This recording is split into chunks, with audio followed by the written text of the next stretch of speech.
Welcome next Tuesday. Today we're going to be doing a quick review of A Wrinkle in Time. So, yeah, this should be really fun.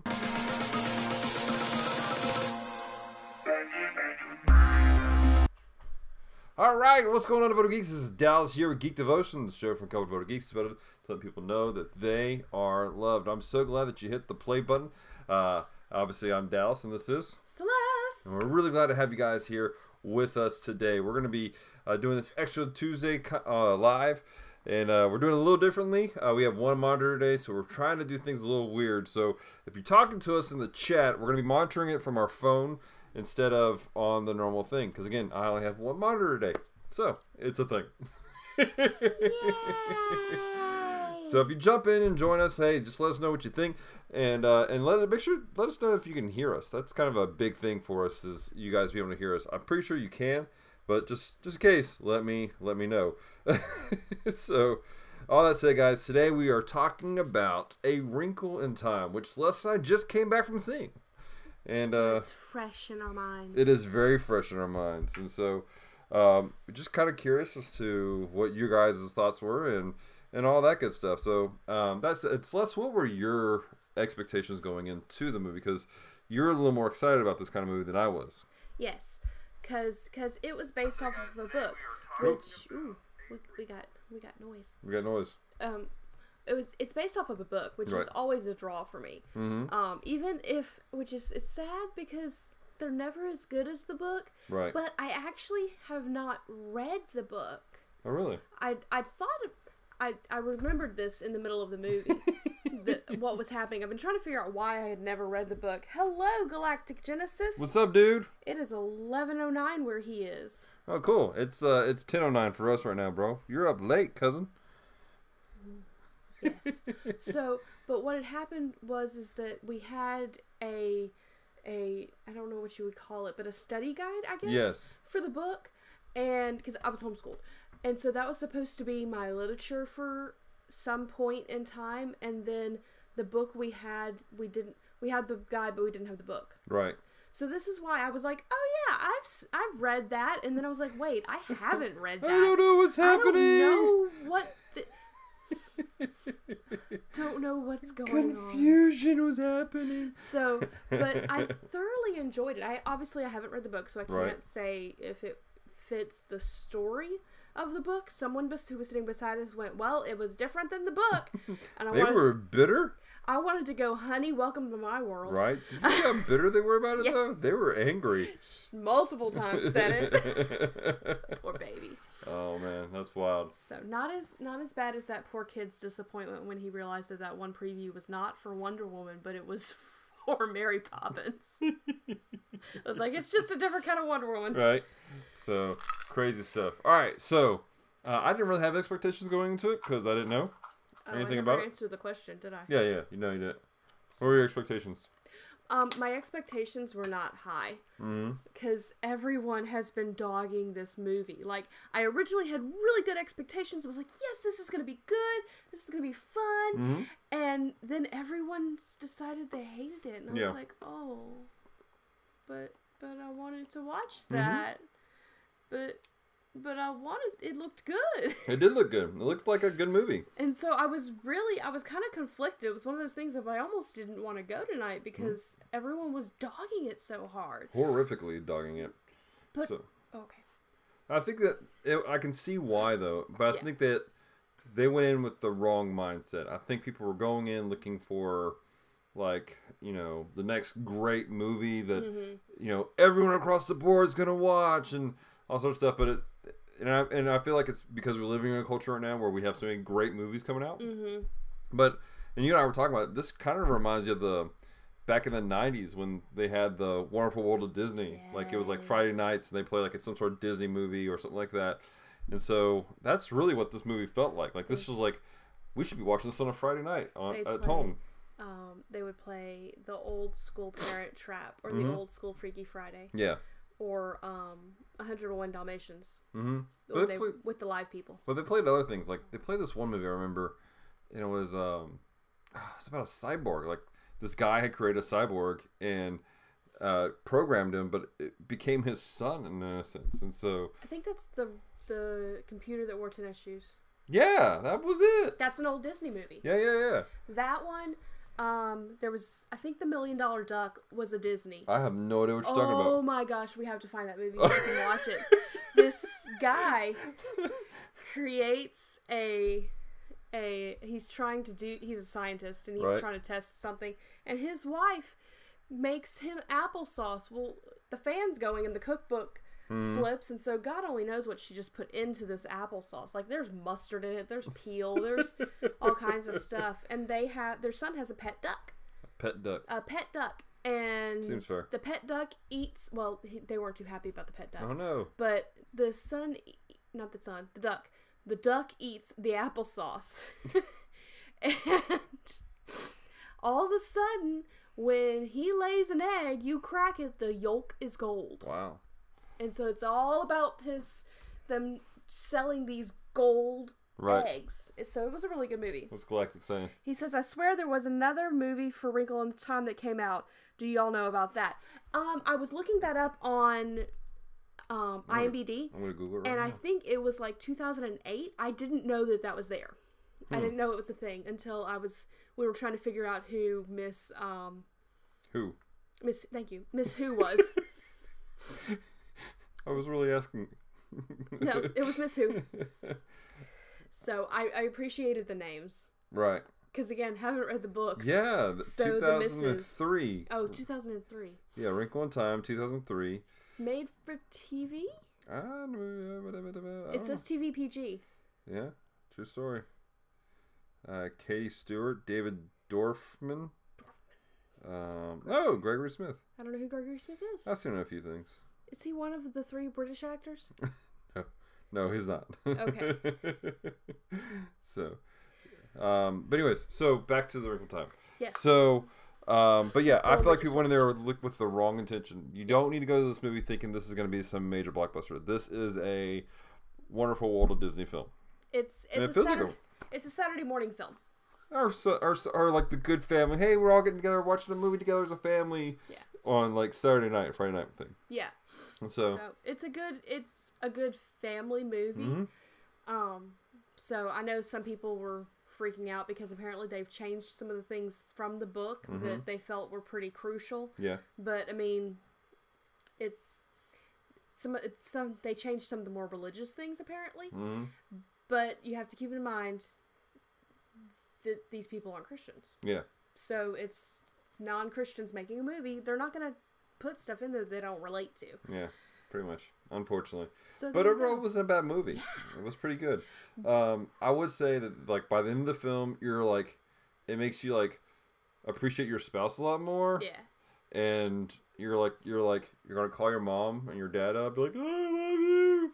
You're gonna like hug your kids, and then you're gonna like be like calling your sister or brother, be like, oh, I love you so much. And so it's one of those films. Like it's gonna hit every family matter ever. Yeah, it is. So and try not to stare too hard at Oprah Winfrey's Oh my gosh! Don't stare at Oprah's eyebrows. They're horrible. Don't stare at Oprah's eyebrows. Oh my gosh! The entire film.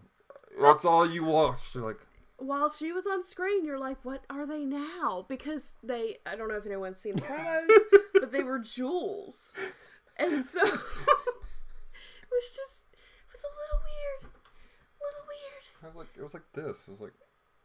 No, only for a couple times did they give her a jeweled unibrow. She was like this. Yeah, there was one time it was like a straight unibrow. It was like a straight unibrow. I'm gonna stab myself with this thing. I was like, please don't. She's like, hello, and then she was like had this like weird thing going on. It dipped. Here, look. Okay. It was like.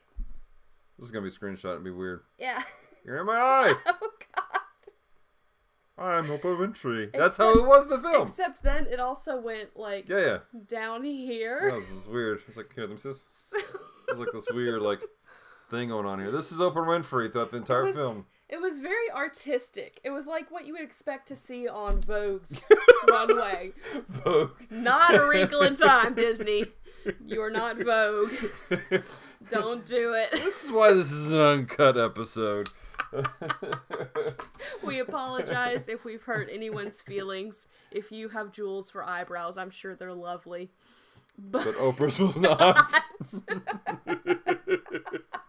And normally she is a lovely woman. They were so distracting. Distracting. That being said, I feel like the rest, like, the cast wasn't bad. It was pretty good cast. Who was the young lady who was in the film? I think her first name's Storm. I'm gonna pull her up. So I've seen her in other things, and she's generally that spunky. I don't care what you say, I'm gonna do it, kid. Right. Like, I really enjoyed it. I thought she was a fantastic. Yeah, Storm Reed. I thought she was a fantastic person for the part. She did a great job. Loved her character. 12 Years a Slave.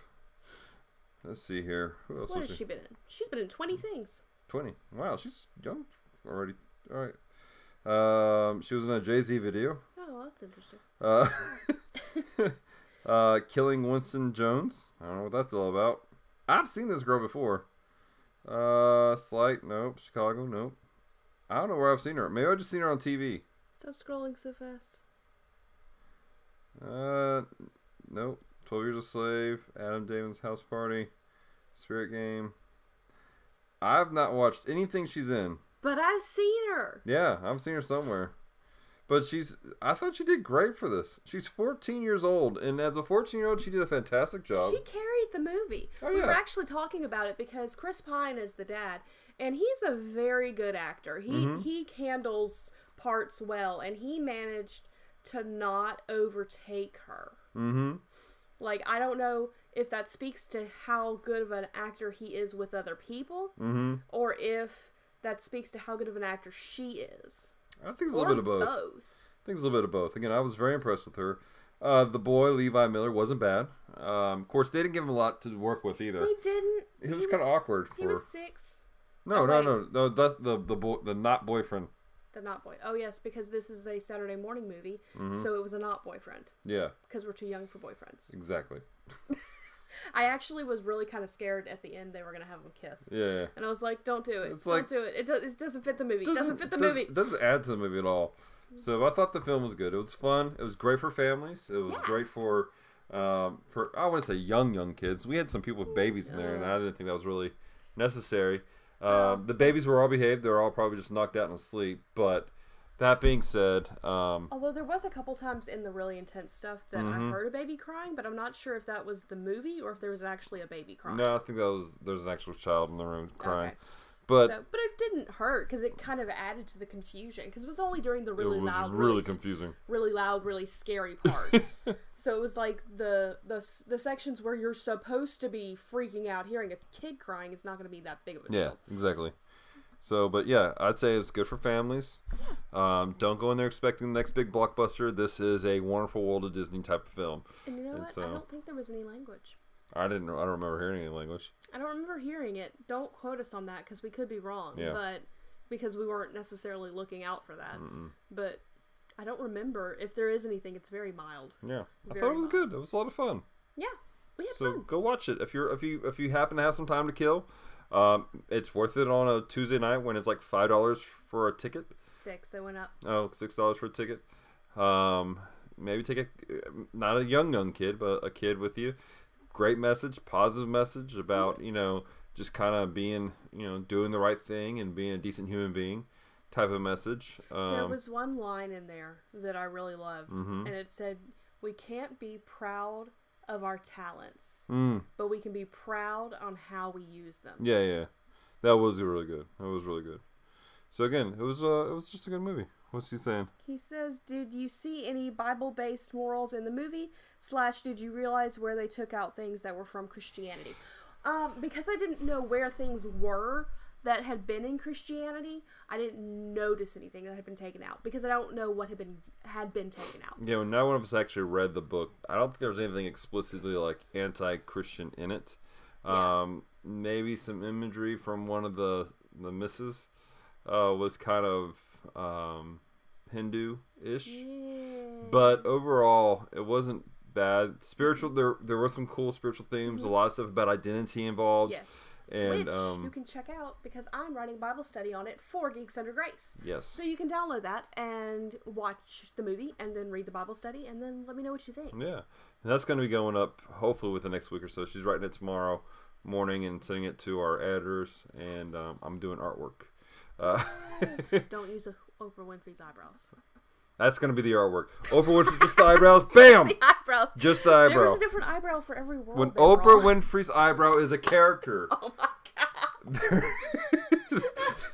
There's a thing here. But it hasn't been disavowed by Walmart. It hasn't been disavowed by Walmart. Okay, we have to explain this. No, we don't. Yes, we do. It's so much funnier if we don't. All right, next Extra Tuesday, if we're doing a live one, I'll explain about this Walmart disavowing people. And things like eyebrows. Right. And pizza. So Galactic Genesis, that's what we have to say. We're not sure about anything spiritually Christian being taken out. Yeah. But yeah, I mean, it wasn't bad. It was secularist. Yeah. In a sense that it was like, hey, there's everything's connected in the universe type of mindset. It was a matter again, it was like, hey, just do good for good's sake type of mindset. But at the same time, there are things that us as Christians, we can pull from it and use to point back to Christ. Are we all connected? Yeah, we're all connected, but through Christ. We are divinely created by God. And so, what do you got? He said #Oprah's eyebrows made the movie. I don't know if they made the movie or made the movie awkward. I think they just made the movie The most awkward part was the 20-foot Oprah with the big eyebrows. Like, when I saw this, there was a point where I realized that when Oprah Winfrey was 20 feet tall in the film, that meant her eyebrows were at least 3. Like, I was afraid one was just going to fall and hit a kid. I mean, it was scary, guys. That was a traumatic moment. I was really worried about these kids for a moment. Oh, my God. Uncut, ladies and gentlemen. Things we normally cut out. So I think that's pretty much all we got for you guys today. We appreciate you so much. Obviously, this is Women of Geekdom Month. And so I would say check it out because Homegirl in it, Storm, she was a hero in this one, I think. She was a pretty good protagonist. She was a great protagonist in the film. And so check it out. Very encouraging. A very strong role. Great for fathers and daughters to go watch, I think. And definitely a good father-daughter movie. Heck yeah. So check that out. It's a lot of fun. Don't forget to check out our playlist. I'm going to bop this down a little bit. So that my head's not sitting on top of the G. Oh, wrong way. Okay, there we go. So, but check out the playlist of Women of Geeks a Month. It's all month long. This Friday we have a special devotion from our friend Amy Hollis, who she did a Geek Devotion last year from the Ministry Training Center with our May Movie Madness, and I believe hers is involving The Incredibles, and so it's gonna be a lot of fun. We appreciate you guys. We love you so much. Remember to stay devoted, peace, and love.